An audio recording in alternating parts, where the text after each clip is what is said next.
আগামীকাল আবারও Bangladesh Hong Kong match. Asian cup বাছাইয়ের মূল পর্বের খেলার হিসেবে টিকিয়ে রাখতে এই ম্যাচে জয় অপরিহার্য লাল সবুজদের।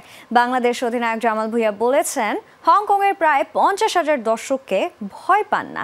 এই ম্যাচে প্রথম থেকে হেড কোচ হ্যাভিয়ার ক্যাব্রেরা মাঠে রাখতে পারেন সমিত জায়ানকে। আর হংকং কোচ চান ঘরের মাঠে টানা 2 জয় তুলে নিতে। মেহেদী নাইমের ম্যাচ প্রিভিউ। হংকংয়ে আসার 3 দিন পর অবশেষে ম্যাচ ভেন্যু কাইতাক স্টেডিয়ামে অনুশীলনে টিম বাংলাদেশ। হামজা সমিতদের মুখে চওড়া হাসি। এরকম ফার্স্ট মাঠেই যে খেলে অভ্যস্ত দলের প্রবাসী ফুটবলাররা। পুরো দলকে নিয়ে হংকং বধের অগ্নি পরীক্ষা উতরানোর পরিকল্পনা করলেন হেড কোচ হাভিয়ার ক্যাব্রেরা।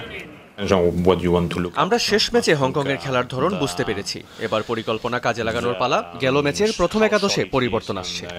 কে খেলবে কে খেলবে না এটা ওনার ডিসিশন। এখানে যারা আছে স্কোয়াডে সবাই খেলতে চায়, 23 প্লেয়ার আছে, সবাই খেলতে চায়। So end of the day এটা ওনার ডিসিশন। শেষ 5 অ্যাওয়ে ম্যাচে বাংলাদেশ মাত্র একটিতে জিতেছে। হংকং দলের হয়ে শেষ ম্যাচে হ্যাটট্রিক করা রাফায়েল মার্কিস এবারও লাল সবুজে ত্রাস হয়ে আসতে পারেন। তবে হংকংয়ের শেষ ম্যাচের গোলকিপার ইনজুরিতে এই ম্যাচে খেলতে পারছেন না।